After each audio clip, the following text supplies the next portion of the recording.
Hello, friendly neighborhood nerds. If you want to hear interviews from industry pros, get first looks, and have access to endless comic content, don't forget to like, subscribe, and ring that bell! What's up, friendly neighborhood nerds? This is Judah Rad, and I'm here with Robo Strange and Respawn, and today we have a very, very special guest. She is the senior editor at Valiant Entertainment, Lysa Hawkins. Thank you for being here. My pleasure. So I know we're like 7 months late, but congratulations on being promoted to senior editor. That's Oh my goodness. Thank you so much. Yeah, I awesome. don't think anybody's actually said that to me yet because of the pandemic, so I really appreciate it. Thank you. Congratulations. So what's that been like so far? Well, you know, it is what every day is for everybody. Right. Nothing's changed yet, but I'm sure it will one day. Yeah, exactly. Right. Did you have any challenges in this job that you didn't anticipate or anything that's taken you by surprise in this new role? In my new role? Yeah. I kind of feel like I haven't been able to really step into my new role yet because of the pandemic. So I'm sure I will, but not yet. Yep. Not yet. This weird world. Yep. Everything So- is much same as it always been. It's 2020 should be stricken from the record. It's like the Doesn't weirdest, worst year. Doesn't Yeah. count. Kind of hope it will be. Yeah. Yeah, hopefully.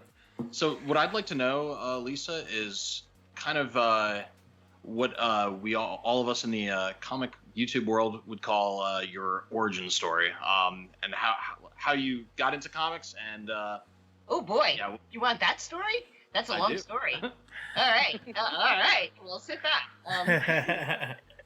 That story. All right. Well, just like pretty much everybody here, I've always loved comics. I was raised reading comics. My uncle was a big fan, and I since the time I was like 5, I was reading comics.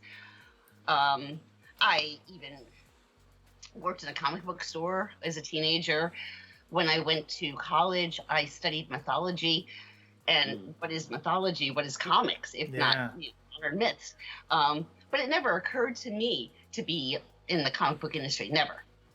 I was going through a really bad patch, and I was driving across the country. And the only thing that was giving me any joy was stopping in comic book stores and picking up Wolverine, which was what I was reading at the time. Yeah, and I was really feeling it. And halfway across the country, I actually read the indicia, and it said, Marvel Comics is in New York, and I was going back to New York, and I was feeling like, a bit of a failure with my tail between the legs. I'm coming back to my home. But Marvel was there, and it put this little idea in my head, which was, I want to work for Marvel Comics. Mm-hmm. And it just sort of sat there and festered. And by the time I got home, I was like, I want to work for Marvel Comics. yes. And I called them up, just called them up. And the woman on the phone sounded straight out of Staten Island. Her name was Geraldine. Shout out to Geraldine. And she just must have took, some pity on me, because she put me in touch with Jackie Green, who was the head of TV resources at Marvel Comics, and I got an interview. I was amazed. I was shocked. I went there so happy, so giddy, and I left there thinking, oh, God, I failed that. It's the biggest geek in the world. There's no way they're going to hire me. I was so convinced of this. I took the first job I could find, which was another job at a bookstore. And 2 weeks later, I got a phone call from Virginia Romita. And my mind just sort of blew, because I knew who Virginia Romita was. I loved John Romita. He is my Spider-Man artist. Yes. So hearing his wife say, well, I'm looking for an assistant. Would you be interested? I was like, yes, I would do that. And then I got my foot in the door. But pretty much as soon as I got in that door, I realized that I was on shaky ground, because Marvel was going through layoffs for the first time ever. They were letting people go. Was And this my like job, just for context? Was this kind of like 95. right before Heroes Reborn, or Exactly. We're talking right Okay. now. Wow. All right. So I realized my job wasn't really necessary because I basically did 10 minutes worth of work a day, you know. The dream. So I was like, I got to do something about this. That's So right. next time you're going to light people up, it's going to be me. Yeah. So I learned every job in production. And I created a new position for myself because we were going into digital. And so I was a digital image controller. Ah. It's true. It's true. That's awesome. But basically my job was I looked at every page that came through the bullpen, and if there was anything wrong with the page, you know, anything seedy that an artist would draw in the background, which they did all the time, or anything, any copy that was bleeding off the page that you had to be in the page, that was my job to find out and fix it. Which made me a necessity, but I didn't want to do that job. In fact, that job was boring, and I would go to sleep dreaming of doing that job. It was terrible, terrible. I was so happy to be at the bullpen, but I didn't want to do that. What I wanted was to be over in editorial row, and I kept knocking on that door, and they kept saying, no, not you, but we'll take that male editorial intern. But I kept knocking, and I kept and kept and kept. And finally, somebody said, all right, instead of just the interview, they said, well, take home this test and do this job and edit this book, and let me see what you do. And I took it home, and I edited it, and I gave it back to him. And lo and behold, I got the job. And I was stunned. Because I was up against that male editorial intern, and I was sure I was not going to get it.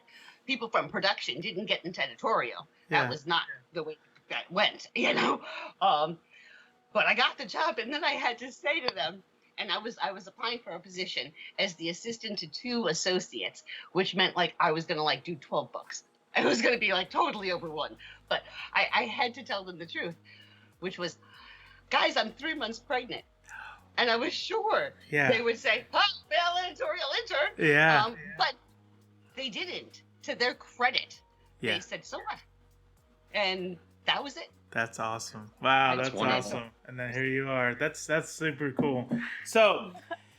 So now where you're at now, you're in this like spot as senior editor in between the creative types, right? And the corporate overlords, right? Good guys and bad guys, maybe. I don't know. How is that balancing act like? Like, what is, how's it like being in that middle? I don't know. It's great. Yeah.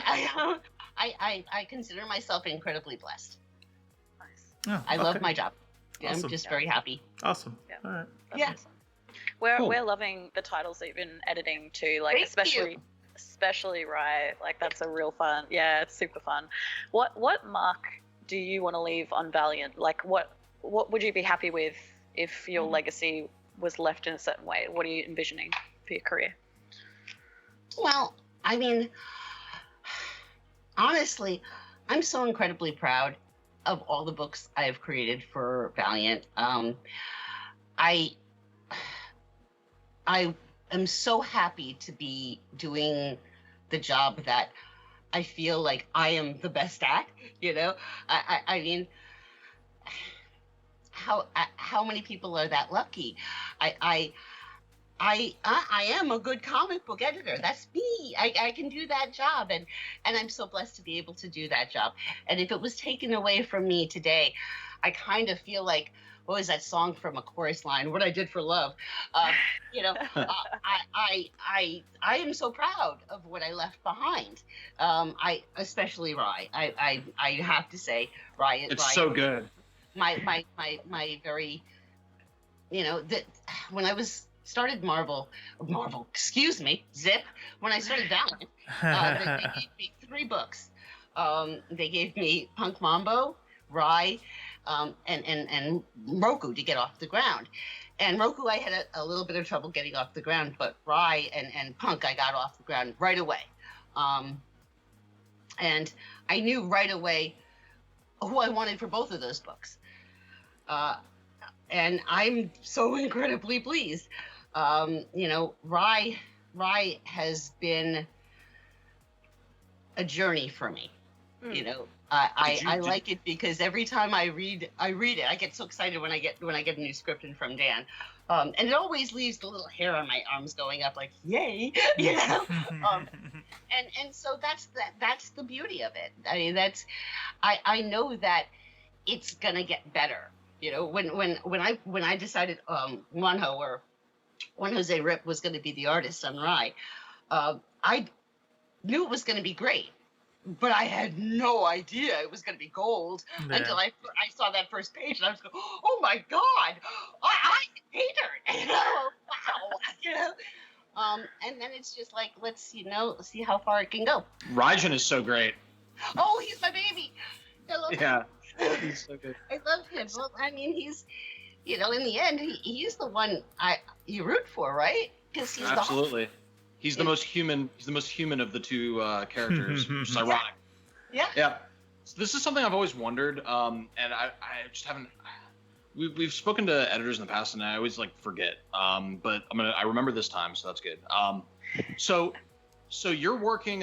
You have the titles and the creative teams that work under you, and then Heather has her creative teams, and you guys are all part of this shared universe. What is the coordination like, not just from editor to writer and artist, but also from editor to editor, as far as maintaining continuity goes? Always. I mean, we're constant contact. I mean, we're in the same universe. If EXO is going to appear in one of my books, she reads about it before it goes out. Obviously, she gives her blessing. That's the way it has to be. And if I'm going to use any of her characters or vice versa, we're going to talk about it and see how we can make it. You know, it's not a matter of denying people. It's how do we make it even stronger? You know, right. How do we make this affect the universe? Does it get confusing? Do you have? In my mind, you have an Excel spreadsheet that says a flow chart. EXO is doing this. Bloodshot is doing this. Is it like that, or is it all just up here? We don't need that. Right. That's One cool. day, I hope it gets so busy that we need that. Yes. That's awesome. So you already talked to us about how you got into Marvel, and so that's editing Uncanny Origins in '97, and then you went to DC to work with in the incredible Gail Simone, Birds of Prey, and then you took a long break from comics. It looks like. What brought you back? How did you come back and start with Valiant? Okay. Well, let me backtrack a little bit, and then I'll go there. Okay. I'll backtrack to when I was at Marvel. It took me 4 chances to get in, or knocks on the door to get into editorial row, right? When I was there, DC started calling, and they called me 4 times. The last call was the bat phone, and I had to answer that one. Because you don't hang up on Batman. That's So that did open up the door that I was in there, and they gave me Birds of Prey. And I was lucky enough then to come upon the up-and-coming Gail Simone, and I really loved Killer Princesses, and I thought, gee, maybe she'd be the right fit for Birds of Prey, and she was. So yay. That was good. When I left comics, I was really sad for a while. And I didn't want to do anything or reach out to anybody in the industry for a while because I felt like I was denied the thing I loved and the thing I felt like I was the best at. And so I tried to do a bunch of other things, and I was an editor, and I did all these other things and made lots of money and whatever, but I wasn't happy, you know? And then I started going back to conventions. I mean, this is where I feel like I belong, but I felt like I was there looking at the glass and I want to get in, but I'm not here, you know? And then I started teaching comics to kids, and it felt really good. It was like, here, you know? I'm like, in what capacity? You said teaching comics to kids, actually holding classes? I was teaching enrichment classes where I would teach a kid how to produce a comic book in 10 classes. Yeah. Wow, that's awesome. I would like to attend that. Yeah. And I was teaching, young kids, older kids. It was fun. And during this point in my life, I got a phone call from a person who I had met on my very first day at Marvel Comics. His name's Carl Bowlers. He called me up and he said, Lysa, what are you doing right now? And I said, I'm teaching comics to kids, Carl. And he said, because, I'm up at Valiant and we're a little bit of a sausage fest. And maybe we're looking for some new blood. And I said, I'm the person you want. Put my name in that hat. And he did. And a couple of months later, I got the job. Woo. That's awesome. Cool. So, besides being on this show, can you tell us about a moment in your career that you are particularly super proud of? Just anything you want to brag about. Oh my gosh. Brag about? It's... Any proud moment. I'm proud of so many things about my career. It depends on the decade. It sounds like Rye's one of them, huh? Yeah, Ryan, I'm proud of everything I do for Valiant. I feel like it's everything is just sort of coming together very, synchronicity, I guess, Is there like a singular moment though where you were just like, oh my God, this is awesome? Like anything like that? Told you, when I first saw those pages coming in, I was like, I could see what I had. I'm a fool. I was like, oh, this is great. Yeah. When I got the script for 5 and I read the ending of number 5 and Ryan, said his big announcement, I'm like, oh my God, that's great. There's so many moments in that series that makes me go, wow, I love this.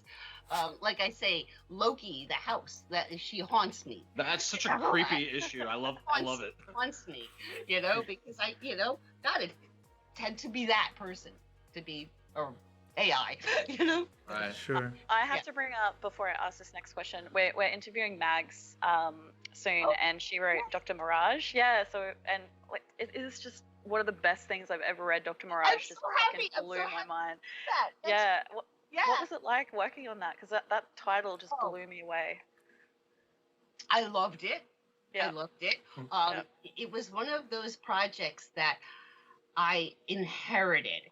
It originally started with the senior or executive editor Joe before me, and he had this project, but it hadn't been worked on, and so I was presented with it, and they said, "Well, do you like it?" And I was like, "Oh yeah, I want to do this. This is great, right up my alley." In fact, I can add to it because I studied ancient Egyptian. I studied, ancient history basically, and Egyptology was my forte.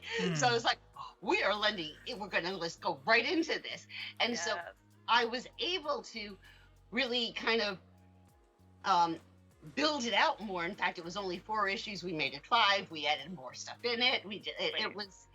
It was a lot of fun. And Mags is super great. And she just had a birthday, so happy birthday. Yeah. Happy birthday. It was super great. And then it was like, I had to find the right art for it. And I saw Nick's stuff and I was like, I think he might be the one.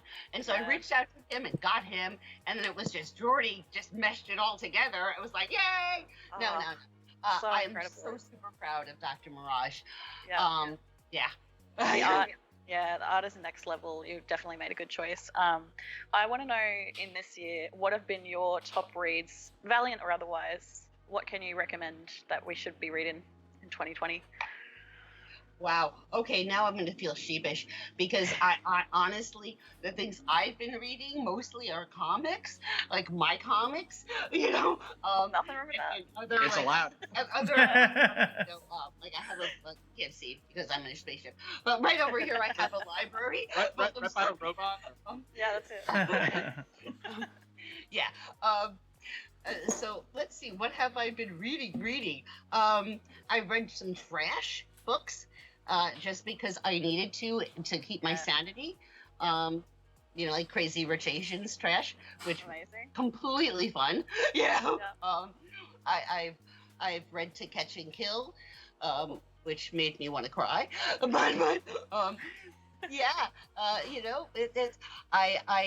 am not reading as much as I probably should. So, in your position, are there any like awesome benefits? Like maybe do you get a lot of signed issues from people? Do you have a nice collection of that kind of stuff? Oh, yeah. Yeah, that's awesome. You got anything you want to show off? I know you're in a spaceship right now, so what maybe not. See? I don't know. Whatever your favorite signed copy is, you have one readily. If you have to dig for it, don't worry about it. The But coolest thing within reach. yeah. I don't really. I have signed copies of things, but the things that are signed that mean the most to me probably come from Stan Lee. Oh wow. Wow. But I luckily live in almost a comic book museum. I have comic book art all over the wall. What do you want to see? That's awesome. All of it. Do you want to see? Yeah. Brian Selfridge? Do you want to see yes, Mike yes. Modano? Who do you want to see? All of it. Whatever one's your favorite and is within arm's reach. Sinkovich sound. Yeah. All right, hold on. Second. Got it. Please don't. Just go on the spaceship. Hold. Bloop, bloop, bloop. She disappeared.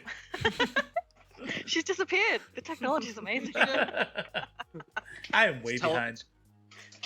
Grade A teleportation technology right The there. robots, they're like, oh, Oh, I'm seeing. Oh. Hey. Oh, there it is. Oh. Can you see it? No, not really. Oh, Yeah, why? Your background thing is hiding it because it's. Oh, it's hiding it. Yeah. Oh, that's rude. I mean, it looks great. Denied. Oh. Denied.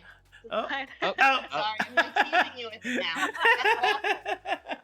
That's the worst thing. No worries. So here's a little known Lysa Hawkins fact. You did the voice work for the video game Batman Dark Tomorrow. You know that? And I played that game. It's a very good game. What was that like? How did that happen? That's awesome. It was a wacky thing. I was in the bat office and they called us up and they said, "Hey, you want to come over and do some voices?" And we're like, "Yeah, let's do that." That's awesome. It was that easy, Wow. and pretty amazing. You're so cool, Lisa. We're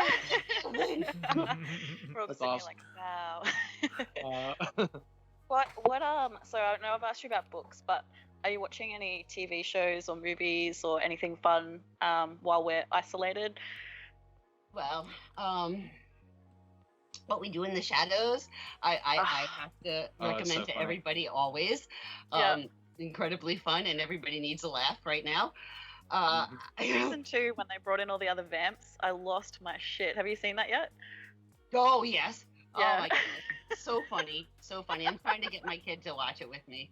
Cute. How old's your kid? I have a 21-year-old. That's the one I'm trying. The 10-year-old wants to watch it with me. Oh, of course. Yeah. The way it goes. Yeah, it's really It's funny. funny. What about movies? We're actually, I want to ask you, because we were struggling with this before you hopped on the call. We were saying, if we had to recast Bloodshot with someone other than Vin Diesel, who would it be? And we were really struggling. So I want to know who you would cast. Oh goodness gracious! I didn't think about that. See, I see now. This is a little bit wacky, but work with me here. I see Bloodshot in a much more Doc Savage light. Yeah. So Okay. that's where I would go with that type of look. He's Cool. even got the weird hair. Yeah. So, Yeah. I hadn't even thought about that. That would be really interesting to try and get that. trying to get people to do more pulpy, Doc Savage type covers for Bloodshot. Maybe someday it'll happen. Yeah, that'd be Cool. amazing. That would be amazing. Any other hobbies that we should know about before I let the boys ask their next question? Are you working on any cross stitch or painting or? Boring. I'm working on homeschooling my kid. There you go. Oh, wow. Which, trust me, is Big hobby. hard. I'm working on not going crazy. I'm a yogini, but I'm lapsed, so I need to get better on that. Other than no, I work. That's it. Yeah. I work. That's We've all my been life. trying to not I go would be- crazy as well, but it hasn't worked so far. I'd be terrible. I would be terrible at homeschooling a kid because all of those subjects are subjects that I'm especially bad at myself. So. It's challenging. It's challenging. I bet. Fantastic. So this is kind of a tricky question. I'll give you some time to answer it. All right. So, regarding the future of Valiant Comics, do you have any cool kind of insider stuff that you can reveal to us, exclusively maybe, that will make us go viral? But don't get in trouble. I don't know. Let me Something that will think. lose your career over. That would be- Yeah, we don't want you to get in trouble. You know, there's not much that marketing is going to allow me to talk about. You know, I think that pretty much what's happening next year. Yeah. If you want to talk about anything that's already out, I'm happy to talk about it. If you want to talk about my series, maybe I can give you some more juice on that, depending upon what you're looking for. Yes, please. Juice sounds good. On what? On what? Why? On Bloodshot? I mean, those are the things I have out right now. I'm not going to really talk about Ninjak because Do we have a? Can we expect? I know that there was kind of the Bloodshot and Rye sort of had an interaction in that mini that Dan did before his ongoing Rye series. Can we expect another maybe crossover between the two in the short? I think that might happen. Ooh. My magic ball, crystal ball, seeing that could be. That's super that's awesome. exciting. Ladies, gentlemen, envies, that is Lysa Hawkins, Senior Editor over at Valiant Comics. Thank you, Lysa, so much for joining us. Lysa. I appreciate you. Guys at home, don't forget to wear your mask, wash your hands, and go to Valiant and read some Valiant Because comics. of the threats. Yes, take it easy. Thank you for watching Judah, Robo, and Ree. We talk about comics, movies, and TV. Sometimes we have notable guests, and sometimes it's just us. But we're also cool.